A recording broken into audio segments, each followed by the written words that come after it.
de hablar sobre un tema que es viejo, bastante viejo, pero que a pesar de ser viejo no ha logrado todavía incorporarse al algoritmo diagnóstico de los pacientes con insuficiencia ventilatoria nasal por gran parte de los otorrinolaringólogos.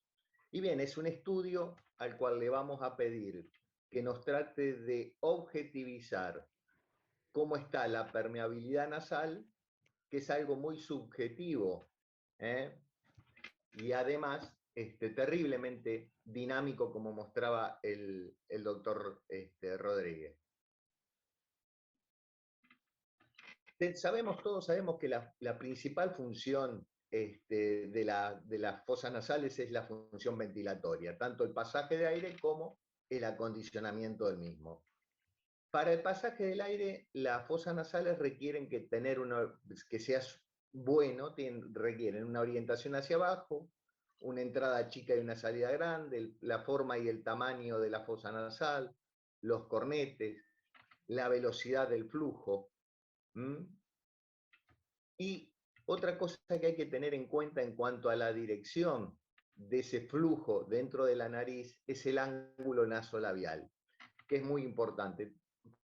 Como decía el doctor Rodríguez, la principal corriente aérea es la que va por el meato medio, y esta se da generalmente en aquellos ángulos nasolabiales rectos. En los más agudos, la corriente aérea se hace más superior y en los más obtusos se hace más inferior. Por eso a veces vemos, así como decía el doctor Rodríguez con el barbijo, vemos que personas que han tenido pequeñas alteraciones a nivel valvular de su septum, cuando los músculos de la punta nasal pierden tensión, aparece la insuficiencia ventilatoria nasal.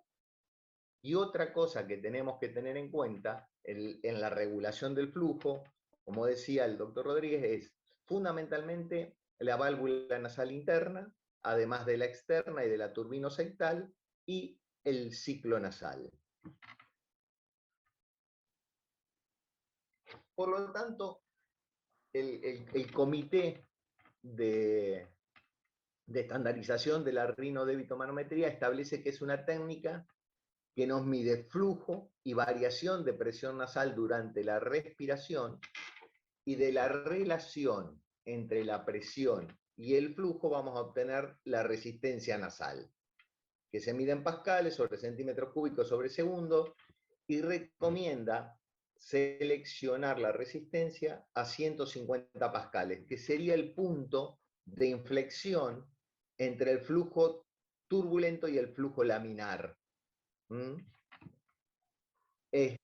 La mayoría de los autores, Fabra, que es un autor español muy conocido, dice que ellos en el 3% de los pacientes no encuentran resistencia a 150 pascales, hay otros que dicen a 10. Nosotros con los aparatos que tenemos, en la gran mayoría de los pacientes no encontramos resistencia a 150 pascales, por lo tanto la leemos a 100 o a 75. Y como decía el doctor Rodríguez, el área más sensible para la rinodébitomanometría es el área que nosotros llamamos, yo que sigo al doctor Barbón, al profesor Barbón, el área orificial anterior, que sería el área 1 y 2 de Cottle. Acá es donde tiene mayor sensibilidad la rinodébitomanometría, y que también es donde está la mayoría de la patología que produce alteraciones en la ventilación nasal. Entonces, ¿cuáles serían las indicaciones de la rinomanometría? Fundamentalmente, la evaluación de la insuficiencia ventilatoria nasal. Valorar la relación existente entre deformaciones anatómicas y su repercusión funcional. Vamos a ver que hay pequeñas alteraciones a nivel de la válvula nasal que producen un gran aumento de la resistencia nasal, y desviaciones septales muy importantes que no tienen una gran repercusión funcional. Evidenciar la subjetividad del paciente.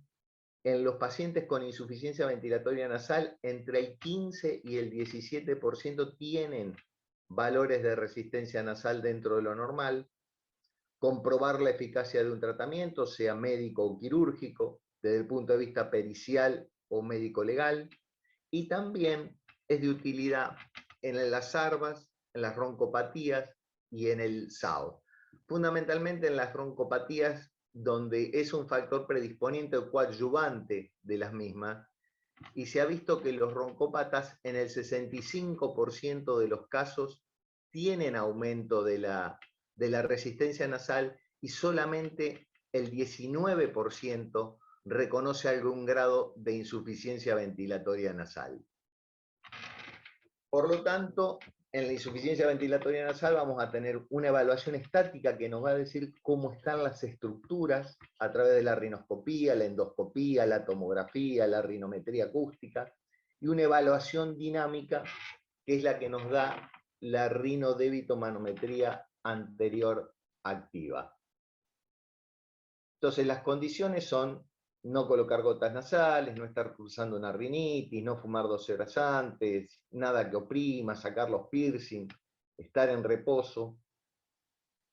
Perdón por la foto, pero el rinomanómetro que usamos es el Rhinosoft de Cleris, con una oliva de presión, de flujo, perdón, y una oliva de presión, a la que actualmente, debido a la pandemia, le hemos tenido que agregar filtros bacterianos virales.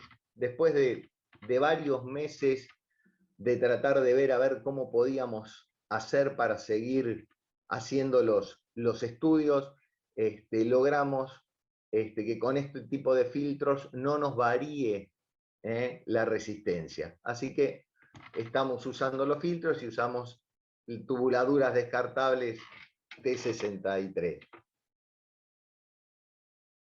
Y lo que hacemos es un test basal, donde colocamos, yo por una cuestión de gusto, mido primero la fosa nasal izquierda, por lo tanto coloco la oliva de flujo en la fosa nasal izquierda y la de presión en la derecha, que me va a estar midiendo la variación de presión entre la parte anterior y posterior de la fosa nasal izquierda. Le pido al paciente que respire normalmente y con la boca cerrada, porque la boca cerrada es lo que cierra el circuito. Hay trabajos de Hinton que dice que abriendo la boca 2 milímetros ya disminuye el 50% de la resistencia nasal. Después seguimos con el test de dilatación alar, tanto con el espéculo de Killian o con la maniobra de Cottrell, que esto nos va a permitir tener una idea topográfica del sitio de aumento de la resistencia. En la patología del área orificial anterior mejora la amplitud de las curvas de presión. Hacemos un test de vasoconstricción, colocándole clorhidrato de oximetazolina, los dejamos reposar un rato y volvemos a medir, y esto nos va a permitir hacer también un análisis cuantitativo. Las desventajas que tiene este tipo de estudios es que el operador puede variar el área, sobre todo el área valvular externa, es inoperante cuando hay una perforación septal o un bloqueo total de una fosa nasal, porque nos mide fosas nasales por separado, no permite medir la resistencia simultánea de las fosas nasales, y los pacientes ansiosos dificultan el examen. Entonces, ¿qué datos nos va a ofrecer la rinodébitomanometría? La rinodébitomanometría, por un lado, nos va a dar un trazado sinusoidal que nos va a ir diciendo cómo está la ventilación de ese paciente. Desde mi punto de vista, que soy ya precomputadora, preinformática, es el que me aporta mayores datos. Y ahí veo la relación que hay entre la presión y el flujo. Lo que se inscribe hacia abajo es inspiratorio y lo que se inscribe hacia arriba es expiratorio.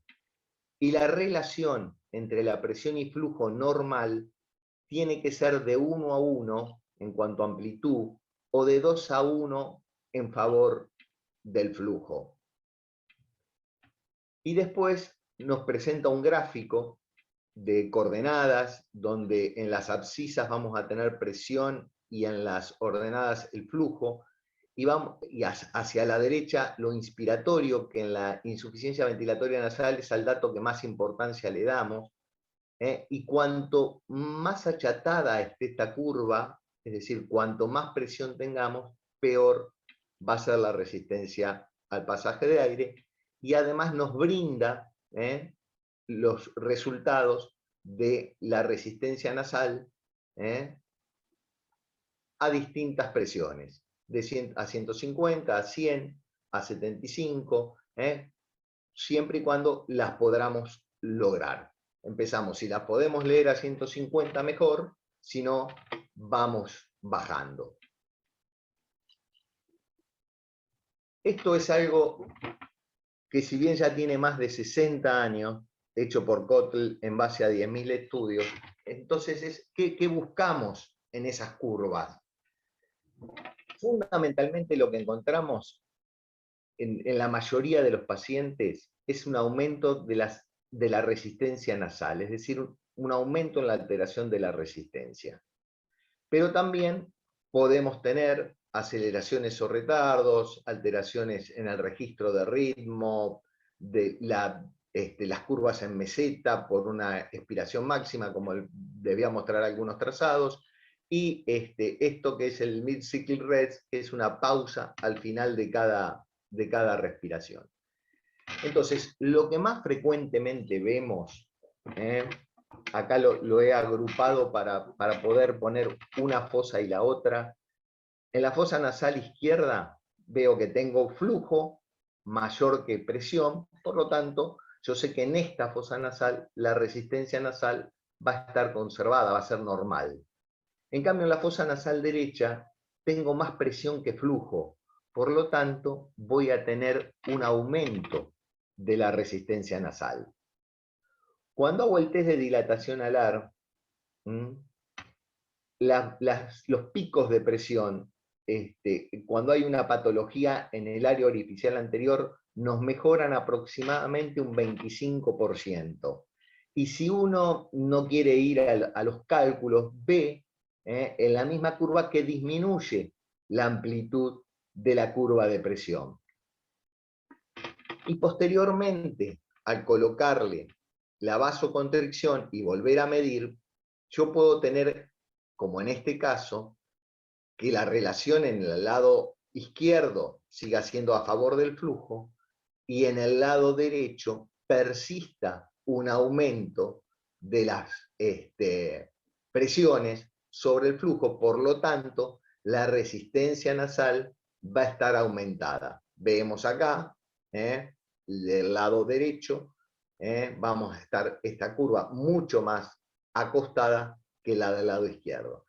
En este caso, yo estoy en condiciones de decir que estoy ante la presencia de una insuficiencia ventilatoria nasal, producto de una alteración de tipo mecánica o estructural del área orificial anterior.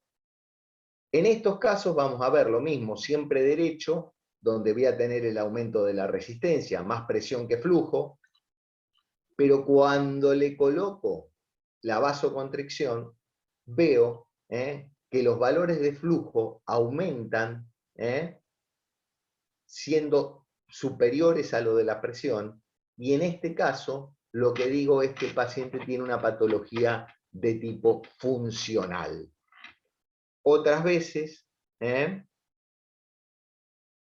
seguimos teniendo aumento de la resistencia del lado derecho, y cuando le hacemos el test de vasoconstricción, disminuyen esas curvas de presión, pero no llegan a la normalidad, y ahí hablamos de patología de tipo mixta. Estas son alteraciones en cuanto al ritmo. Si uno va a los valores solamente de resistencia nasal, este paciente tiene valores de resistencia nasal normales, porque tiene más flujo que presión. Pero en cuanto a la estructura de las curvas, estas curvas se pueden ver en aquellos pacientes o que son muy ansiosos o que tienen también algún tipo de alteración estructural de la fosa nasal. O podemos tener estas curvas con aceleraciones, además del incremento de las presiones. Si bien no hay ninguna curva patognomónica del rinodébitomanometría, esta es una curva bastante característica de las hipertrofias adenoideas sintomáticas. Esta es la meseta, el aumento de la expiración, la prolongación de la fase expiratoria por más de 2 segundos, y eso es lo que se ve en patología más posterior, más del área media de la nariz, espolones septales o patología del cornete medio o del cuerpo del cornete inferior, y lo que llaman el mid-cycle rex, que es esta pausa respiratoria, que también nos disminuye la frecuencia respiratoria, que sabemos que lo normal es entre 12 y 24, pero acá tenemos que llega a la máxima expiración, vuelve a la línea de base y hace una pausa de 1 segundo o más.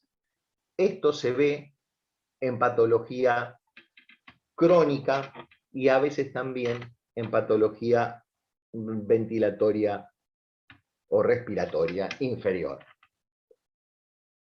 Me dicen de qué grado de confiabilidad o de correlación tienen este tipo de pruebas con lo que nosotros vemos, con lo que el paciente consulta, por lo que el paciente consulta y lo que encontramos en los estudios. Vamos a ver acá 4 casitos rápidos. Este es un hombre de 34 años que consulta por una insuficiencia ventilatoria nasal en fosa izquierda postraumática de años de evolución. Al examen del desvío septal a la izquierda con la maniobra de Cottle positiva, la tomografía, la desviación a la izquierda, y a la rinodébitomanometría, un aumento de la resistencia nasal en la fosa nasal izquierda que no mejora con la vasoconstricción, por lo tanto tiene un trastorno mecánico. Este paciente no genera ningún tipo de dificultad, 100% de correlación entre la sintomatología, el examen y la rinodébitomanometría. También tenemos estos pacientes, una chica de 15 años con insuficiencia ventilatoria nasal de larga data, con un espolón hacia fosa nasal izquierda, con una patología sinusal de ese lado, una hipertrofia de cornete del lado derecho, que puede ser compensadora, que a la rinodébitomanometría basal presenta un discretísimo aumento de la resistencia nasal del lado derecho, que cuando uno le realiza el test de vasoconstricción va hacia la normalidad. Es decir, que tenemos una alteración de tipo funcional del lado derecho. Eso no invalida que uno tenga que corregirle este espolón, ventilarle el seno, pero acá ya la correlación no es del 100%. En este caso, una señora de 61 años con insuficiencia ventilatoria nasal, al examen una mucosa pálida, un desvío septal a la derecha, alteración del vestíbulo nasal, que tomográficamente lo que se ve es un espolón hacia el lado derecho, una desviación septal a la derecha con un cornete medio bulloso izquierdo, y al examen lo que se ve es esta alteración anterior a nivel del vestíbulo y del área valvular. Esto, hay un trabajo de Biasotti, que es un mexicano, que correlaciona la tomografía con las áreas de Cottle, y esto se ve generalmente nada más que en los 2 cortes más anteriores de los coronales, más inferiores de los axiales, y a veces si uno se deja llevar y va al bosque, nos hace pensar que el grado de insuficiencia lo genera esta desviación, y el grado de insuficiencia ventilatoria nasal lo genera esta alteración de la válvula nasal interna.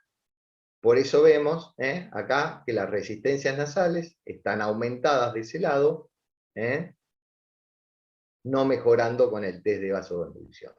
O en este caso, otra mujer de 23 años con insuficiencia ventilatoria nasal, que tiene un desvío septal a la izquierda con un choque turbino septal, que en los cortes bien anteriores se ve una desviación septal, y le hacemos la rinodebitomanometría y los valores se encuentran dentro de los límites normales. Acá tampoco hay una correlación entre la clínica y la rinodebitomanometría.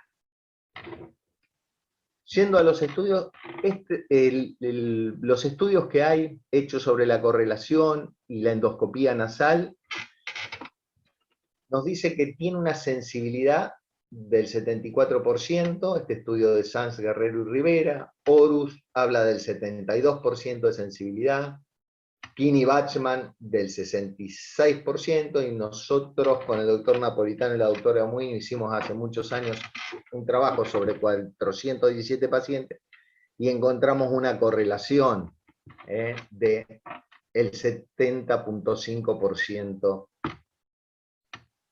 de los pacientes entre la endoscopía y la rinodebitomanometría. Pero fundamentalmente, como dijimos, en la patología anterior. Este es un trabajo hecho sobre muy pocos pacientes, pero que relaciona la rinomanometría pre y post con la valoración subjetiva. Por eso decimos que la permeabilidad nasal es algo muy, muy subjetivo. Después de la septumplastia, el 72% de los pacientes referían una mejoría subjetiva y el 28% no tenían mejoría subjetiva, y de aquellos con mejoría subjetiva, el 64% tenían aumento del flujo y disminución de la presión, que es lo correcto. Y de los 7 pacientes que no referían una mejoría, 6 pacientes tenían un aumento del flujo y una disminución de la resistencia, y solamente un solo paciente, además de no sentir mejoría, no tenía disminución del flujo y aumento de la resistencia. Y eso lo vemos bastante en pacientes que después de operados se quejan de que no respiran bien por la nariz, y cuando uno le hace la rinodebitomanometría de control, después de que pasa todo el periodo de cicatrización, nos encontramos que la mayoría, no todos, tienen un aumento del flujo y una disminución de la resistencia, pero persiste esa sensación subjetiva de insuficiencia ventilatoria nasal. Por lo tanto, podemos decir que la rinodebitomanometría es un examen complementario que debe ser analizado junto con la anamnesis, la rinoscopía, la endoscopía y los estudios por imágenes. Por sí solo no sirve ni para indicar una cirugía, ni para decir que el paciente no se debe operar. Esto tiene que servir para complementar lo que nosotros estamos viendo. Nos permite hacer un análisis cuantitativo y cualitativo, pero no un diagnóstico etiológico, no relaciona los resultados con una patología particular, y por lo tanto también permite hacer una autocrítica de los resultados clínicos y quirúrgicos. Perdonen por la velocidad de la exposición, pero en honor al tiempo no había otra posibilidad.